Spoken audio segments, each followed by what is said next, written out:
Hello. Let me know when you can see and hear me, please. Hi, hi. Hi.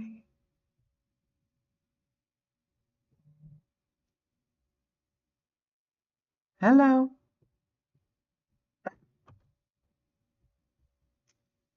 How are we?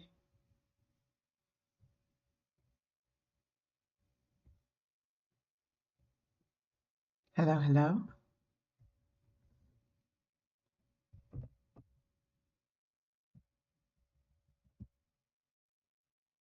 Hi.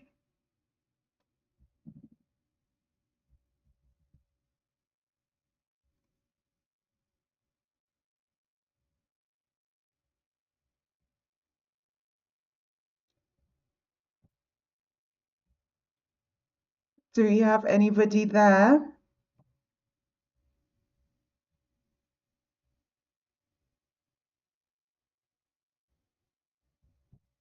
Hi, A. Hello. Hi, Chinwendu. Okay, no problem. I'm glad you're here. Hello, hello. Yay. I was worried for a second. I thought I was going to be here by myself. Okay, so first come, first serve. Ask me anything. All of my slides are blank. Okay, what questions do you have? I'm so glad. Hi, A. I'm glad you're here as well. Sorry. Hi, hi, hi. I'm glad that you came back. Yay.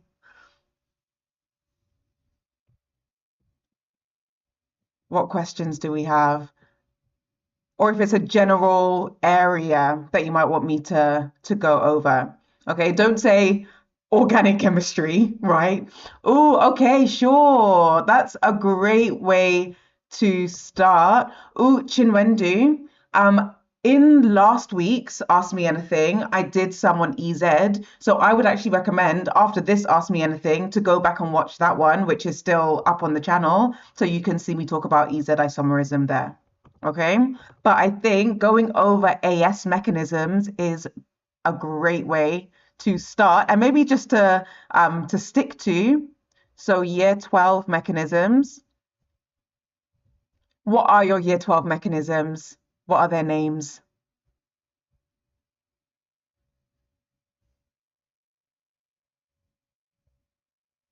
What do we have? We've got three mechanisms in year 12.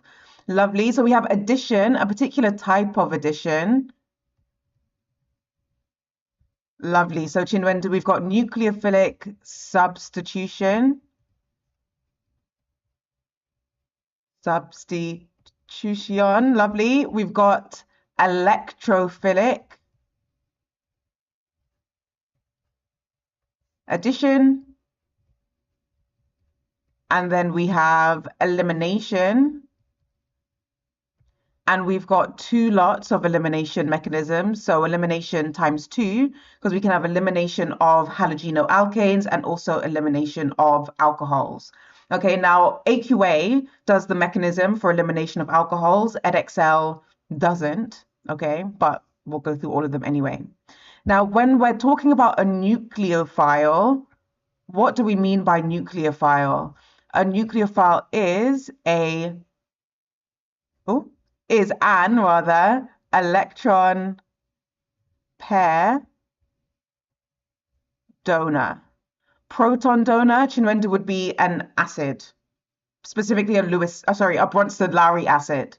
Okay, and we have to be really specific, an electron pair donor, not just an electron. And then for electrophiles, those are electron pair acceptors.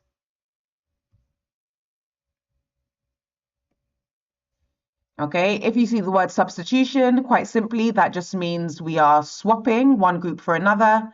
And if we see addition, then we're adding. We're adding a group on. Elimination, we are removing a group or groups. Okay, so it's worth being able to spot when you have a particular class of compound or a particular functional group, what the only mechanism is that you need to know for it. Because typically for each functional group, there's only one, maximum two mechanisms that you would need to know for that particular one. So let's start with probably our simplest one.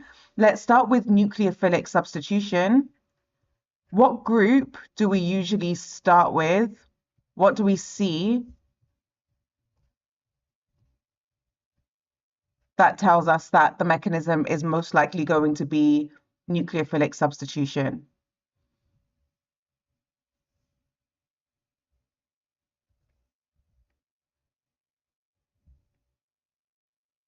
I keep forgetting that there's a slight delay. I'm going to start writing and hope that you catch up with me. Okay. Halogeno alkanes. Yeah, that's what everybody definitely just said in the chat, or halo alkanes. Okay. And that's because if we take our group or draw a really simple halogeno alkane, okay, well, I'm glad that you are here. Let's take a really simple halogeno alkane. So this is chloroethane.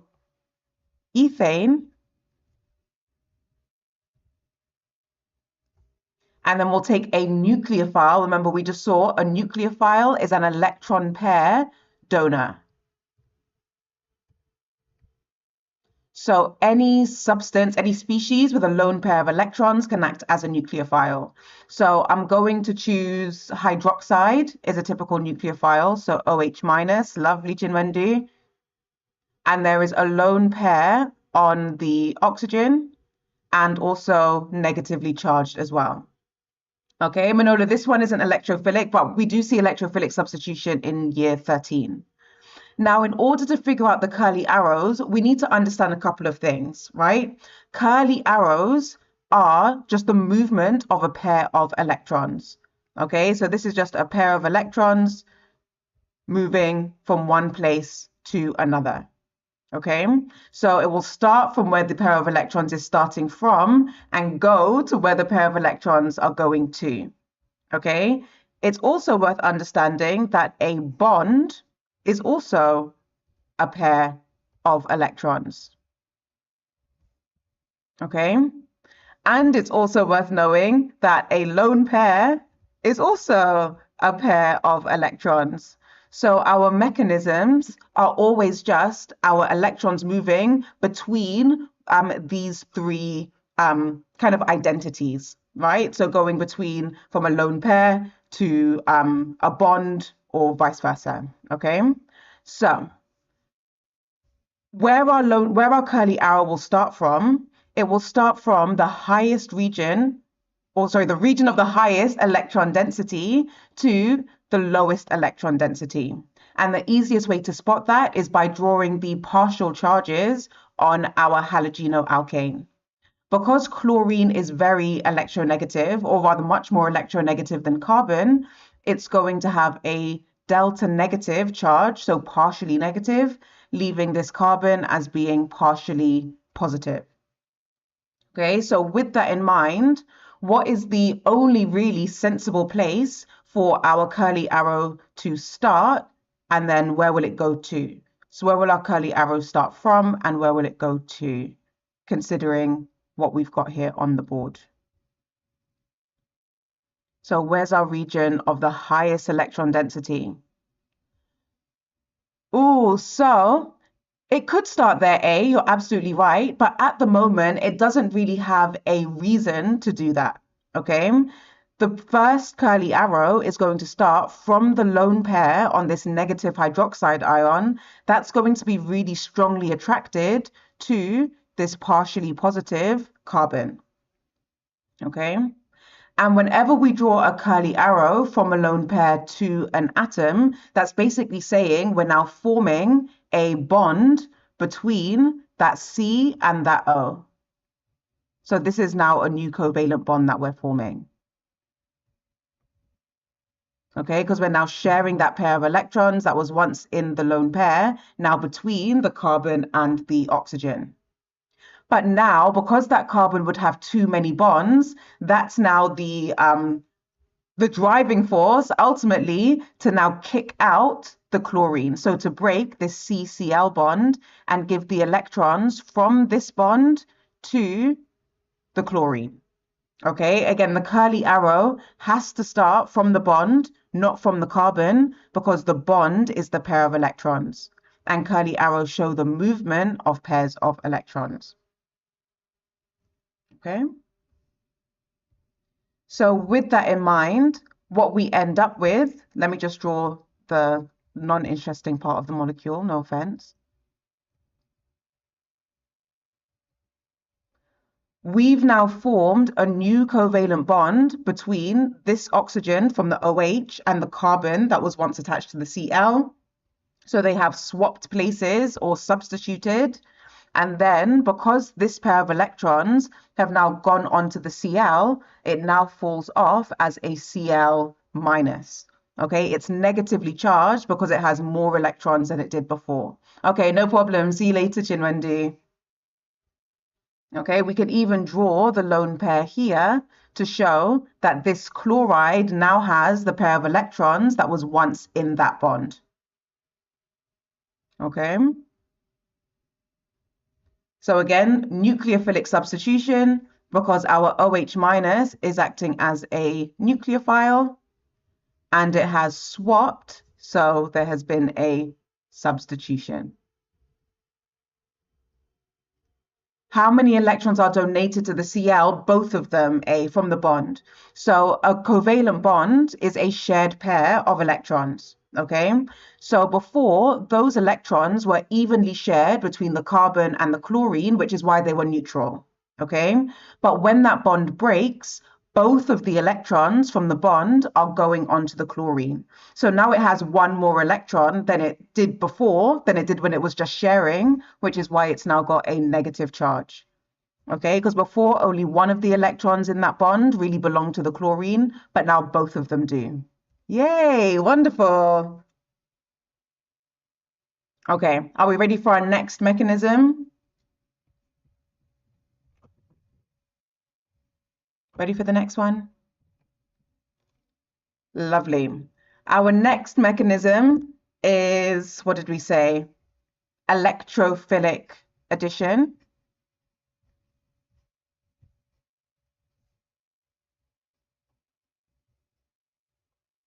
And when we have an addition mechanism, we are looking out for, well, rather, when we see an alkene, that is a shouting, flashing light symbols, right, to tell us it's going to be electrophilic addition.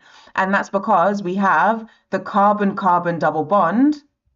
And so that can essentially open up and other substituents can add onto it, okay, to make the unsaturated alkene into a saturated something alkane or alcohol or something, okay? So we start with our alkenes, so carbon-carbon double bond. I'll just do a really simple one for now, so just ethene. And an electrophile, remember, is an electron pair acceptor.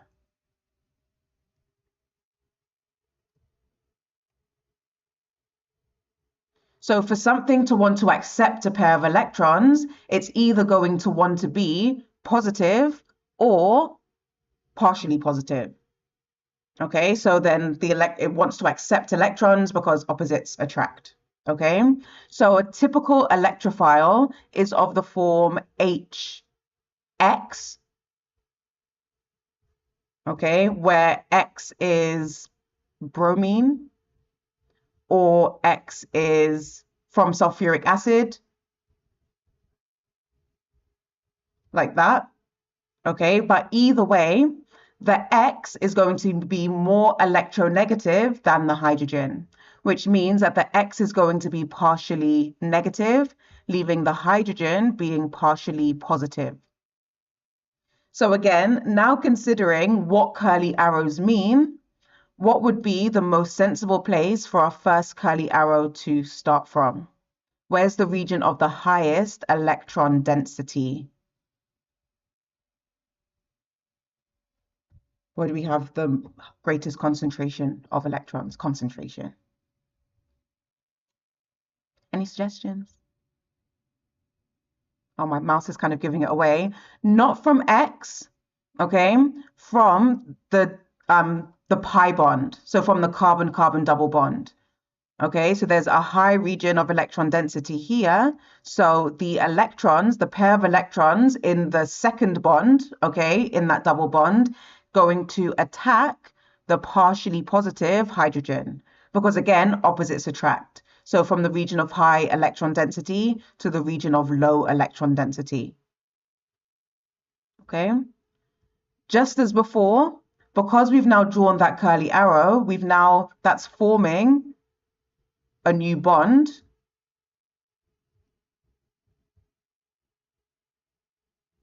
And because that hydrogen can only form one bond, if it's now forming a bond with one of these carbons, it can no longer hold on to the bond with X, which means that the X is going to have to fall off by that HX bond breaking.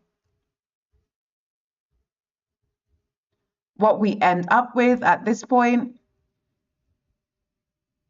is what we call a carbocation intermediate, because that hydrogen from the HX, let me use the same color so we can track it. That hydrogen from the HX has added on to just one of those carbons that was in that carbon-carbon double bond. But the other carbon has now lost those electrons that it once had in that bond with nothing to take its place. So this carbon now has a positive charge. And so we call this a carbocation,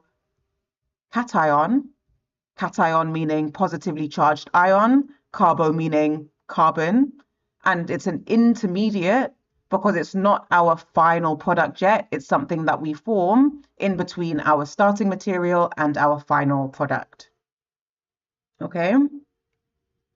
And because we've broken that HX bond, that X is now swimming around. And just like before, when we saw with our nucleophilic substitution, because both of the electrons in this bond have gone onto the X, this X now has a 1 minus charge and a lone pair.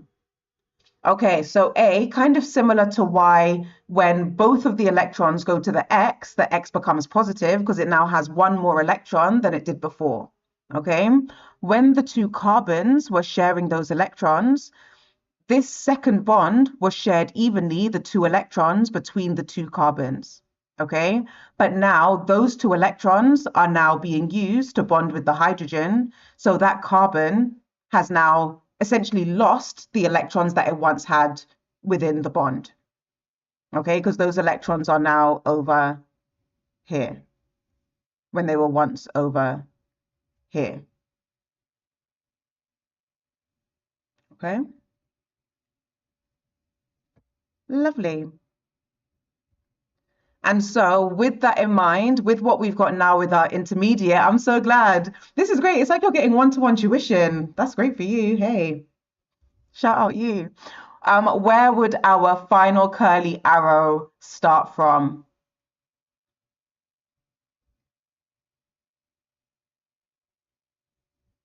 Where would our final curly arrow start from? And go to? Again, considering we want from the highest electron density to the lowest electron density. What do you reckon? Lovely. And specifically, we won't just say the X, we'll say the lone pair on the X minus is going to be attracted to this positive. Hi, Timo. Hi. We're going through year 12 mechanisms. So from the lone pair on the X minus to the positive carbon, because again, opposites attract. So what we end up with as our final product, as our addition product,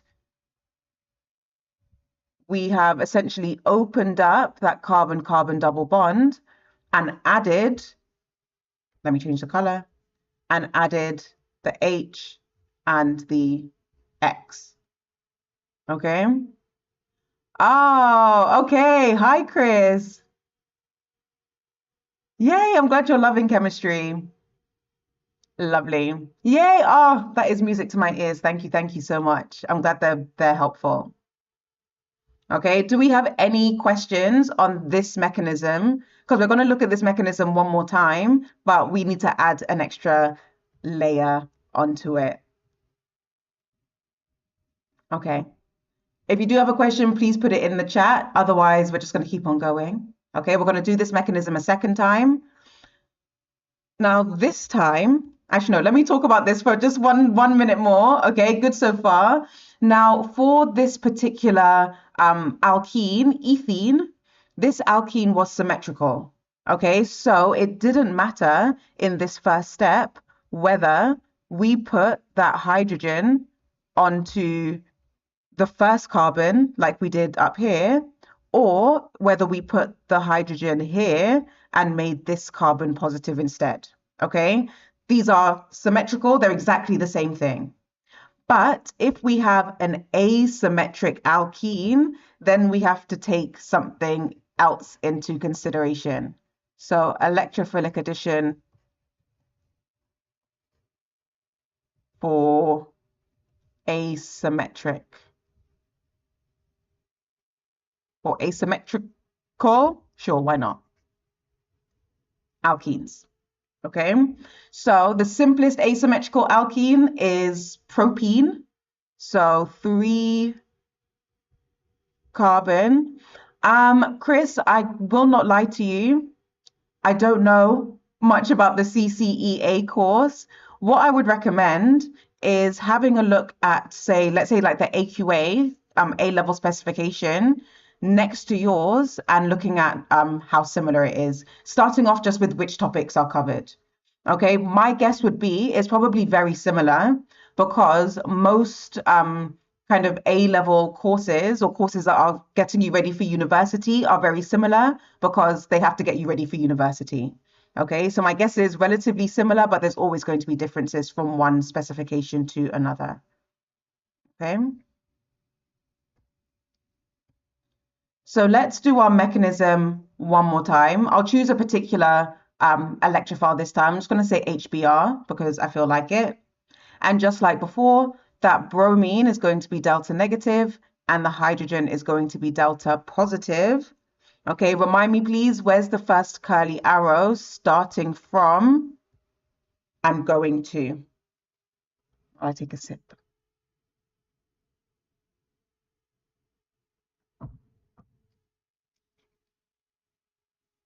Okay, absolutely, Chris. Ultimately, the chemistry is chemistry, right? There's very, like, the chemistry is the chemistry. I agree. Lovely. So from the double bond, great, to the delta positive hydrogen. And so our next curly arrow, because we've now formed a bond with that hydrogen would have too many bonds. So we have to now break the bond between the H and the Br, giving the Br those electrons.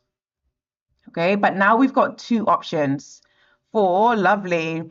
We've got two options now, though, for our carbocation intermediate, because that hydrogen could have bonded to either one of those carbons in that carbon-carbon double bond, and the two carbons are not the same. Okay, the hydrogen could have bonded to this carbon in the middle. Actually, let me use my different colors so that is we can track what's going on. Could have added to this carbon in the middle. What was I using? Oh no, I've changed colors. It's okay. Okay, which would make the carbon on the end the positively charged carbocation.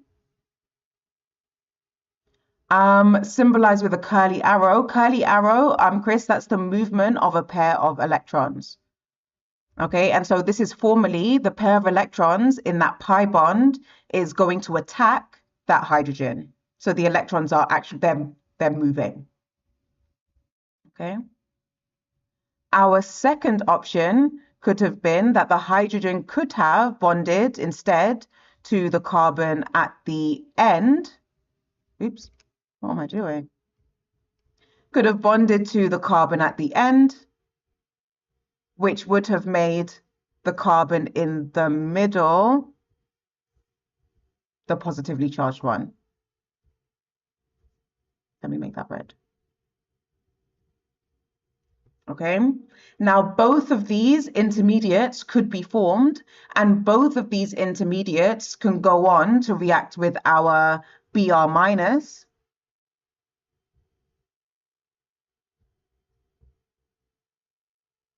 To give the final product. Oops. Oh, wow, that's a very curly arrow. Very curly. Okay. So if we formed the carbocation at the top, then our product would have been 1 bromo propane. I'll put the hydrogens in a second. Okay. Oh, Chris, thank you. But if the carbocation was in the middle, then instead we would have formed 2 bromo propane. Again, both of these isomers will be formed, but one of these isomers will be formed in a much greater proportion than the other one.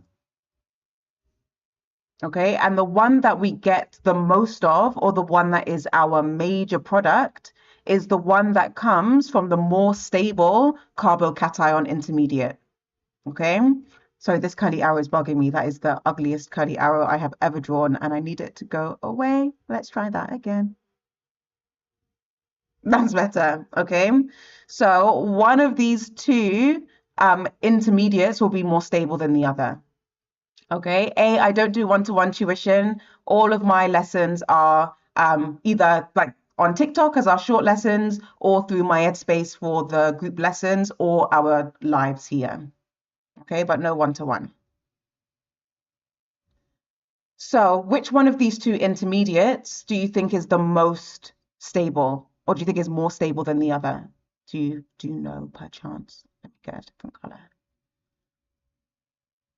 Isomer, sorry, intermediate 1 or intermediate 2?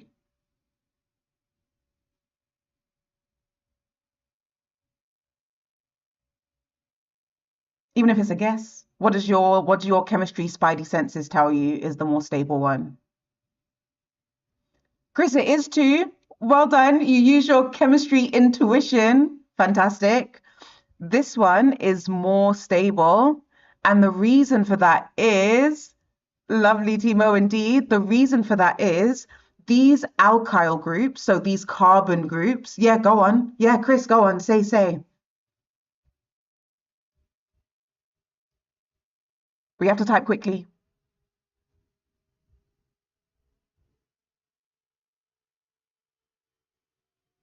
Hello. The carbon, these alkyl groups. Oh, okay. Oh, no, it's not about it's not about priority. It's the fact that alkyl groups, so these CH3s, right? Or even if it was CH2, CH3, whatever, just C's and H's, they have a positive inductive effect, which is a fancy way of saying they push electrons. Okay, so these alkyl groups are pushing electrons towards that positively charged carbon. Okay, and so that's kind of like calming the positive charge down a bit. Okay, because you've got that positive charge, very like aggressive, very reactive, very like, oh my God, please, a lone pair come and react with me. But if you've got those electrons kind of pushing towards it, calming it down, then it's going to stick around for longer. Okay, so whereas for our first carbocation intermediate, there's still the inductive effect, but there's only one group pushing electrons towards it. Okay, so this one at the top, we call that a primary. Oh no, where can I write it so it's obvious? A primary carbocation intermediate. And this second one is a secondary carbocation intermediate. Yes, this is year 12. Okay, because for our first one, there's only one alkyl group pushing electrons towards that carbocation, whereas in our second one, there are 2 alkyl groups pushing electrons towards that carbocation. Okay, so they're going to stabilize the positively charged carbon. Or I'll just say positive carbon because that looks hideous. Okay, the positive carbon. Indeed, A. Absolutely. And luckily, once you see it, you can't unsee it, which is why I find chemistry so satisfying because my memory is terrible, but I still remember all of this stuff because you understand what's happening. Okay, so once you understand it, it then takes up so much less space in your brain because you can just figure out what's happening. Yay. Okay. I'm looking at my watch that doesn't exist. We're out of time, but I do want to do our last mechanism. Do you want to stay on for another 10 minutes and do elimination? At least one of our elimination mechanisms. You let me know. If you're staying, I'm staying. If you're not staying, then I'm going to go drink some soup. Do you want to stay on for a bit longer? Extra 10 minutes?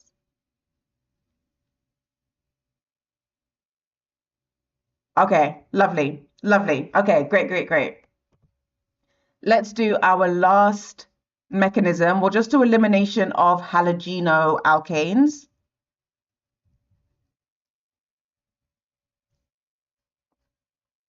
because this is the most common one across multiple exam boards.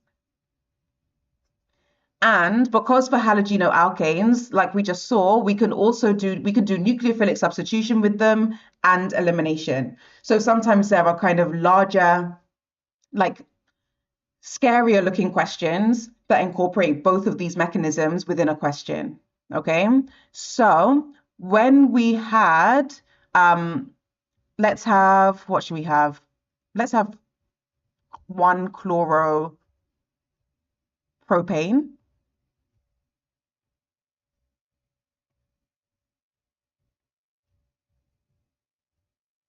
Actually, I'm going to put the chloro somewhere else just so that it's really obvious what's going on. I'm going to draw it down like this. Oh, yay, shout out London. Woo woo. Okay. Now, when we have sodium hydroxide,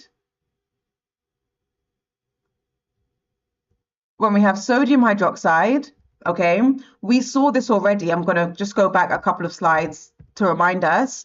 Because of the lone pair on the sodium hydroxide, the hydroxide ion can act as a nucleophile in nucleophilic substitution. Okay, but hydroxide ions also have another job. What's the other job of hydroxide ions? The one that you're probably more familiar with from GCSE. When you see OH minus, your first thought is, what's its day job? Hi, Fahim. Hi. Yay. What do you think of when you see hydroxide? Put your mind back to GCSE chemistry. Hi, Fahim. How are you? Welcome. Anyone? Absolutely, we think of it as an alkali, so as a base. Okay, so the hydroxide can act as a nucleophile, but it can also act as a base, okay, depending on the conditions. So I'm going to go back a little bit again. When it's acting as a nucleophile, that's when the hydroxide is in aqueous condition, so dissolved in water, okay? Whereas if we have our OH dissolved in ethanol and we also heat it up, then it's going to act as a base preferentially. No, Chris. So a base is the general term and an alkali is a soluble base. Okay, so all alkalis are bases, but not all bases are alkalis. Okay. So when the OH minus is acting as a base, we know that a base is an H plus acceptor. So our first curly arrow, instead of going to that partially positive carbon, instead it's going to attack a hydrogen, okay, because it's acting as a base, it's doing its day job. And it has to attack a hydrogen that is on a carbon adjacent to the one with the halogen group on it. Okay, and there's a reason for that. It can attack any of the others, but the others aren't actually going to lead to a reaction taking place. The only one that will actually lead to your elimination product is if we attack a hydrogen that is adjacent to the carbon with the chlorine on it, or the bromine, or whatever the halogen was. Okay? Our next curly arrow, considering what we know about curly arrows, we've now formed a bond between this O and this H. So this bond between the carbon and the hydrogen is no longer needed. So these electrons are going to go and form a double bond with the carbon next door. That means that the carbon next door now has too many electrons, so it's going to kick the chloro out by that CCl bond breaking. Okay, Fahim, you're getting a bit of a taster for year 12 chemistry. It is a little bit, think of it almost like a chain, like a domino effect. Okay, the OH minus takes the H. Now that bond isn't needed, so it's like, okay, I guess I'll go chill somewhere else and just double up with my good friend carbon. But then that carbon's like, okay, well, if we're going to be friends, then sorry, chlorine has to go because now I've got too many bonds, and so it has to kick the chlorine out. Exactly, so like a sequence. So now what we end up with is we've now got a double bond between, I know, but the chlorine, the reason it can fall off is because it's a decent leaving group, okay? It's happy with the carbon, but it's also happy by itself, okay? It's really happy by itself. Which is a good, lesson for life, right? Be good with other people, but also make sure that you're good solo as well. It could break the CH bond, but that CH bond is stronger.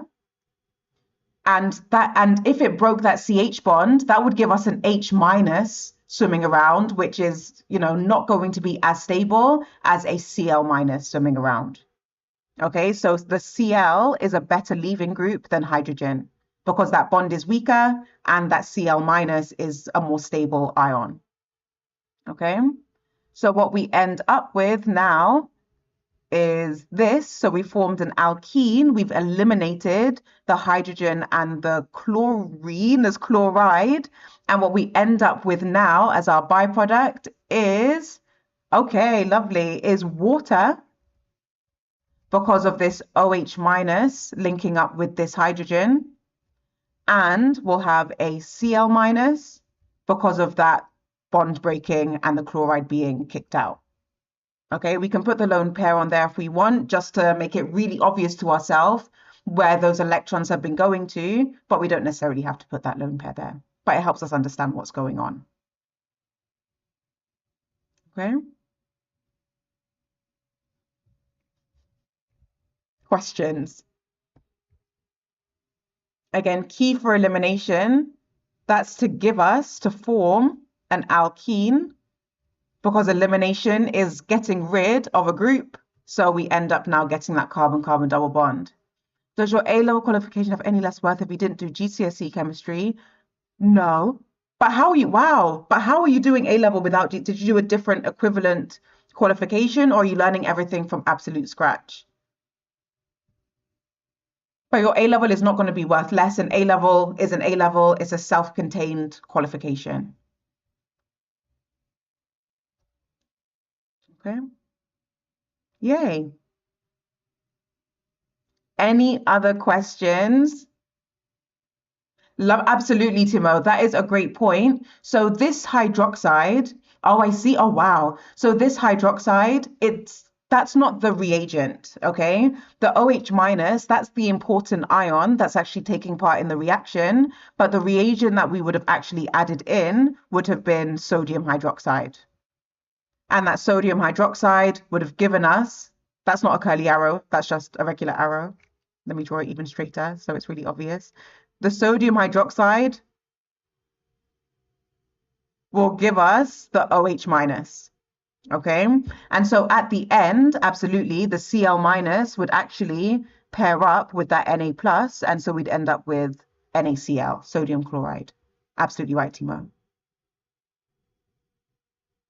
Oh, tips for applying to UCAS. You're applying 2020. Okay, so you're in hang on. So you're in year 12 now. Okay. I would recommend start finding things that you're interested in within the course that you want to do. Okay, so pharmacy, of course, there's so much within pharmacy. So what particular area of pharmacy has grabbed your attention that makes you want to go and study that further? And then start reading, start going to lectures, start kind of going beyond just what's in the classroom and developing your enjoyment and your kind of skill for it outside of just your lessons. Okay, absolutely. And no personal statement is going to be questions as well. Yeah. Work experience, I would say, varies depending on what course. For pharmacy, work experience, I think, is fantastic. For other courses, it's going to be much more difficult to get work experience. And so, universities, of course, will take that into account. If somebody doesn't want to let a 17-year-old in their lab, you can't really blame them for that.